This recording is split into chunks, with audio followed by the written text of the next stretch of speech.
we must understand about the so-called digital revolution is that it's just a manifestation of how human beings have always been.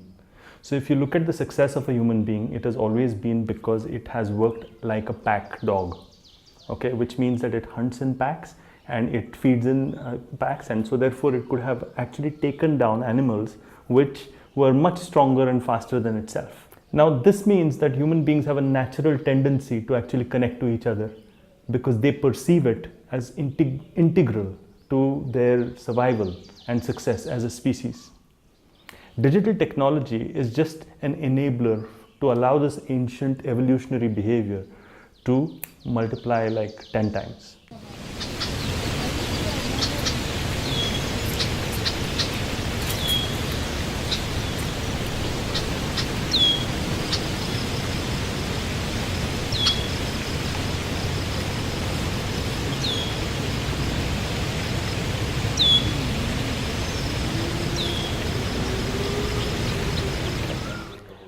To understand addiction, we should understand why is social media so enjoyable. It's as enjoyable as smoking. And the reason why it's enjoyable is because it triggers a dopamine rush in your head as soon as you're communicating with your fellow human beings. Said that it is incredible tribal behavior.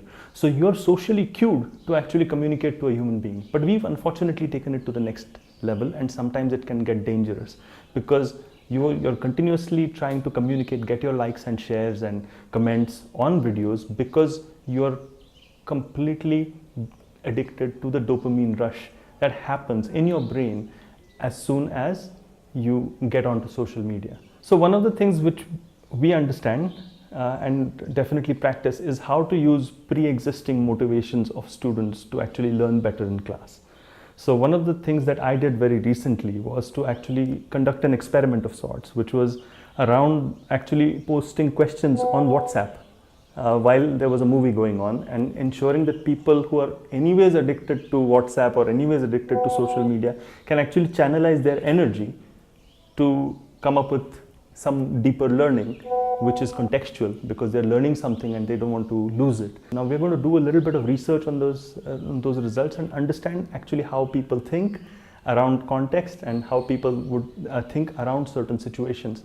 So that's how we actually treat this at MICA. We don't discourage it. We look at it as a motivation that already exists and channelize it. Now in our digital classes, the same consumer is on the focus, but the emphasis is also on using his behavior not to create noise or not to push your content, but to have an inbound or a pull kind of approach where if the consumer reads your content, there is a positive change in his lifestyle, or it enhances his lifestyle in some positive manner. That's why I think through digital, since consumers are now more online, more on digital, more on social media, I think going through this route will create a positive association both for the brand as well as for the user. So instead of just learning the tools and techniques of say digital, what he will learn or she will practice is the approach towards digital. So instead of actually digital marketing, what we are trying to teach them is marketing in a digitally enabled world.